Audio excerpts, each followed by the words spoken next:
Hello everyone, welcome to my channel Abhishek and Vivek classes. देखिए, आज हम लोग पढ़ते हैं कि प्रिज्म के द्वारा अपवर्तन कैसे होता है और उसके लिए क्या क्या फॉर्मूला डेराइव होता है। आज उसको अच्छे से जान लेते हैं। देखिए, ये आपका बहुत ज़्यादा इंपॉर्टेंट टॉपिक बनता है इंटरमीडिएट का, तो इसको बहुत अच्छे से समझते हैं आज।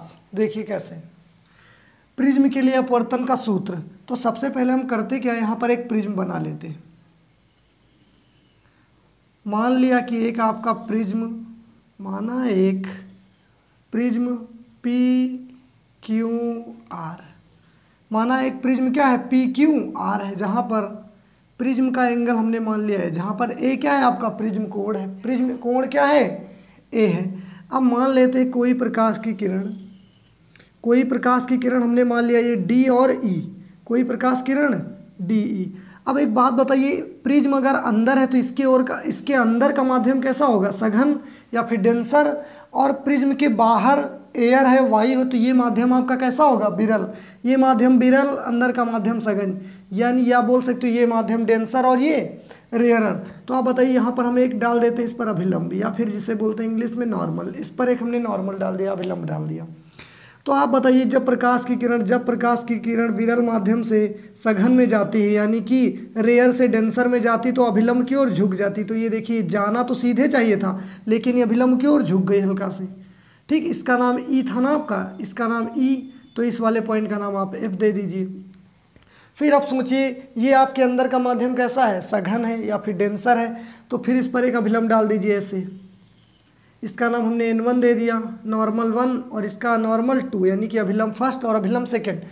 इस जिस पॉइंट पर मीट की इसका नाम हो। अब बताइए, ये लाइट की रेज जा रही थी, ये प्रकाश की किरण जा रही थी प्रिज्म के अंदर, और बताइए प्रिज्म के अंदर माध्यम है सघन, सघन से जब जाएगी बाहर है विरल में, तो बताइए अभिलंब से दूर हट जाएगी, तो ये दूर हट गई एफ, और ये क्या हो गया, इस वाले पॉइंट को डी ई एफ, इसको मान दे दे क्या जी।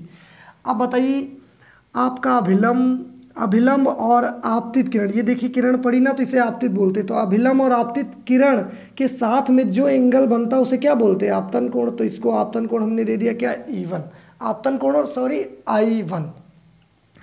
अब एक बात बताइए, आपका अभिलंब है, ये इसके अंदर किरण क्या हो गया, अपवर्तन। तो बताइए, अभिलंब और अपवर्तन, अभिलंब और अपवर्तित किरण के बीच बने कोण को क्या बोलते हैं, अपवर्तन कोण। इसका नाम R1 दे दिया हमने। अब एक आप बात बताइए, ये प्रकाश किरण जब यहाँ से गई तो ये इस पर आपतित हो रही है, यानी इस वाले पृष्ठ पर ये आपतन कोण क्या बन जाएगा आपका R1, और बाहर I2, बाहर क्या हो जाएगा आपका, सॉरी ये R2 और ये I2। अब पीछे क्या करेंगे, इसको डॉट डॉट ऐसे करके मिला देंगे, इसको डॉट डॉट ऐसे करके मिला देंगे, ये जहाँ पर मीट करेंगे इस पॉइंट का नाम हम दे देते हैं M, और ये एंगल हम मान लेते हैं डेल्टा। ये एंगल क्या मान लेते हैं, डेल्टा, बाहर वाला ये एंगल डेल्टा। डेल्टा को बोलते हैं विचलन कोण, क्या बोलते हैं, विचलन कोण। अब एक बात आप बताइए, ये वाला अगर एंगल पूरा कोण है I1, ये वाला पूरा कोण I1, ये R1, तो बताइए फिर ये कोण कितना बचा। देखिए, आप लोगों को इतनी बारीक चीज़ें आती हों कि अगर जैसे ये कोई ऐसे दो लाइनें हैं, तो जितना एंगल ये होता है उतना ही एंगल क्या होता है, ये भी होता है बराबर। ये दोनों कोण क्या होते हैं, बराबर होते। तो सिंपली ये अगर कोण I1, तो ये टोटल I1 होना चाहिए। तो अगर इतना I1 है तो बचा फिर कितना, I1 माइनस R1। इसी तरीके से अगर ये पूरा है I2, तो ये भी पूरा क्या होना चाहिए, I2। लेकिन अगर इतना R2 है तो ये बचा हुआ कितना हो जाएगा, I2 minus R2, I2 minus R2। तो देखिए, ये आपका हो जाता है क्या, चित्र। अब हम लोग यहाँ पर करते क्या हैं, यहाँ पर हम लोग लिखेंगे, यहाँ पर हम लोग लिख लेते हैं कि त्रिभुज EMF में, त्रिभुज देखिए कायदे से, त्रिभुज EMF में, इस वाले त्रिभुज में देखिए, इसको हम बाहर बना ले छोटा सा आप समझने के लिए आपके। तो देखिए, ये क्या हो जाएगा आपका, ये हो जाएगा हमारा E, ये हो जाएगा M, और ये हो जाएगा F। देखिए, ये बाहर वाला कोण ये आपका है डेल्टा, ये वाला कोण है आपका I1 माइनस R1, और ये वाला कोण है आपका I2 माइनस R2। देखिए, आप लोगों को ये बेसिक बातें पता होनी चाहिए। जैसे ये आपका कोई त्रिभुज है, तो ये जो बाहरी कोण होता है इन दोनों कोणों के योग के क्या होता है, बराबर है। यानी कि आपका जो एक्सटीरियर एंगल होता है दो इंटीरियर एंगल के सम के बराबर होता है, यानी बाह्य कोण दो अंतः कोणों के योग के बराबर होता। तो सिंपली में आप बोल सकते हैं, इस वाले त्रिभुज में जो आपका डेल्टा यानी कि जो बाहर वाला कोण होगा वो इन दोनों कोणों के जोड़ के बराबर होगा। मतलब क्या हो जाएगा आपका, I1 माइनस R1 और प्लस I2 माइनस R2, या इसी चीज़ को ऐसे लिख दें अगर डेल्टा इज इक्वल टू, देखिए I1 ये प्लस में क्या हो जाएगा आपका I2, एक ब्रैकेट में यहाँ भी माइनस ये भी माइनस, तो माइनस लगा दिया तो दोनों क्या हो जाएंगे R1 plus R2, R1 plus R2। लेकिन हम यहाँ पर लिखेंगे अल्पतम विचलन की कंडीशन में, अल्पतम विचलन की स्थिति में, अल्पतम विचलन की स्थिति तब होती जो आपका प्रिज्म कोण 5 डिग्री से भी कम हो जाता, तो उस कंडीशन को बोलते हैं मिनिमम डेविएशन। में अल्पतम विचलन की स्थिति में आपका जो डेल्टा होता है इसको लिख दिया जाता है डेल्टा एम से, कॉमा I1 बराबर I2 बराबर हो जाता I के, कॉमा R1 बराबर R2 बराबर हो जाता R के, किसके R के। तो सिंपली यहाँ पर आप कर दीजिए डेल्टा को हटाकर इसलिए लिख देंगे यहाँ पर, इसलिए डेल्टा आपका हो गया डेल्टा एम बराबर I1 I2 जुड़कर दोनों बराबर हो गए तो I जुड़कर हो गया आपका 2I माइनस R1 R2 जुड़कर कितना हो गया आपका 2R। देखिए अल्पतम विचलन की स्थिति में करना क्या, I1 I2 जोड़कर कर देना 2I, ये भी I जुड़कर 2I, R1 R2 क्या हो गया आपका RR, तो R जुड़कर हो गया 2R। इसको मान लेंगे equation number 1। Equation number first देखिए अभी कुछ नहीं कि हम लोग करें क्या, EMF में जो आपको बाहर वाला कोण है डेल्टा, दोनों कोणों के योग के बराबर किया, फिर अल्पतम विचलन की कंडीशन, ये इक्वेशन नंबर फर्स्ट। अब उसके बाद देखिए कहाँ देखते हैं हम लोग, यहाँ पर देखते हैं चतुर्भुज। चतुर्भुज बहुत गौर से आप लोग इसको समझते जाइए। चतुर्भुज कौन सा आपका AEOF, चतुर्भुज AEOF में। अब एक बात बताइए, हमने दो यहाँ पर डाले अभिलंब, ऐसे ये वाला बाहर समझ लीजिए, हमारा A, ये E और ये F और ये O, हमने इस पर दो डाल दिए थे अभिलंब ऐसे। तो बताइए लंब होते हैं आपके 90 डिग्री के, यानी ये दो कोण हो गए अगर 90 डिग्री, तो बताइए चतुर्भुज के क्वाड्रिलेटरल के चारों कोणों का सम कितना होता है 360। तो अगर ये हो गए दोनों 90 तो फिर बचे दोनों कोणों की कोण कितने होंगे 90 डिग्री के, 90 ये और 90 ये, तो दोनों कितने हो जाएंगे 180 डिग्री के, क्योंकि चारों कोणों का जो सम होता है वो कितना होता है 360 डिग्री। कितना होता है 360। तो आप सिंपली में यहाँ बोल सकते हो कि इस त्रिभुज चतुर्भुज में आपका जो ये वाला कोण होगा, ये वाला कोण होगा, ये दोनों कोण मिलकर कितने बनाएंगे 180 डिग्री का एंगल, क्योंकि इधर से हमने एक अभिलंब डाला तो ये पूरा 90, इधर से एक अभिलंब डाला तो ये 90, तो ये 90 90 180 हो चुके हैं। तो बचे फिर कितने अब होने चाहिए 180, तो फिर बचे कोण ये दोनों होंगे 180 के बराबर।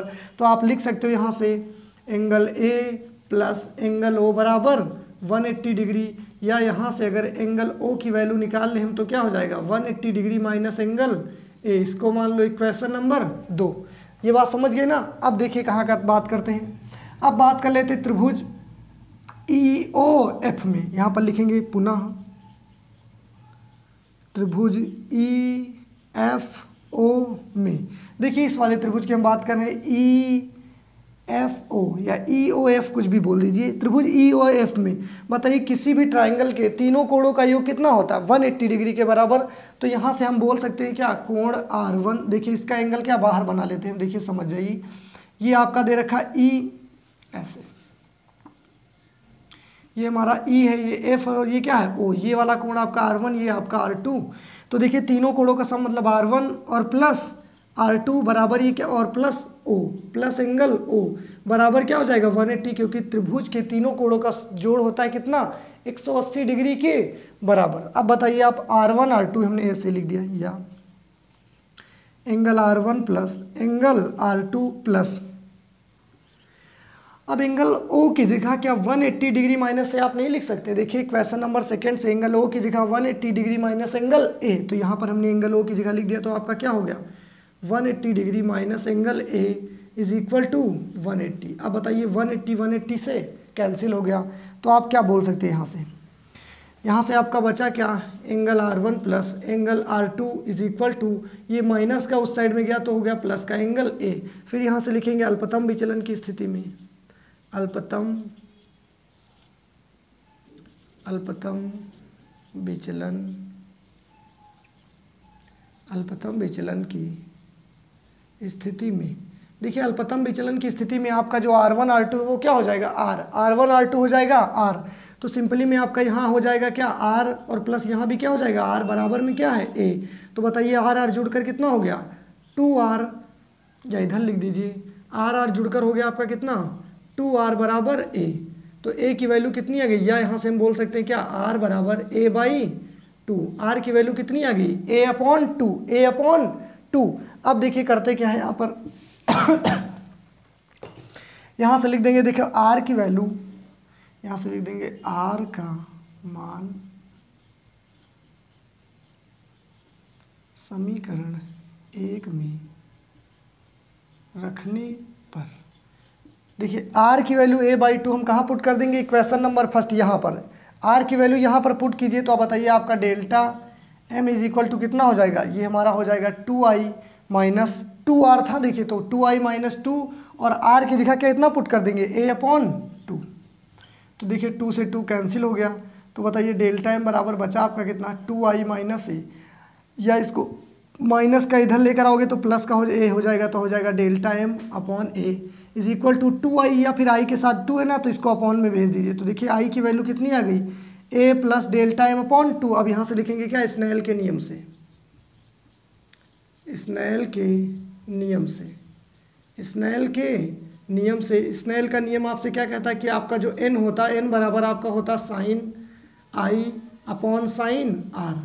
n स्नेल का नियम बोलता sine i upon sine r। तो यहाँ से करना क्या आपको, स्मॉल n बराबर साइन, और i की वैल्यू देखें हमने कितनी निकाली, i की वैल्यू हमने निकाली है a plus delta m upon 2 और बटे में r साइन r की, देखिए साइन और r की वैल्यू हमने निकाली थी a अपॉन 2, r की वैल्यू कितनी निकाली, a अपॉन 2। तो यही होता है आपका प्रिज्म के लिए अपवर्तन का सूत्र। प्रिज्म के लिए अपवर्तन का सूत्र n बराबर sine a plus delta M upon 2 sine a upon 2। देखिए ये क्या, ये क्वेश्चन आपका बहुत ज़्यादा इंपॉर्टेंट बनता है, इससे न्यूमेरिकल जो होते हैं ना वो भी बहुत सारे पूछे जाते हैं। तो आप लोग इसको बहुत गौर से नोट कर लीजिए। Thank you everyone.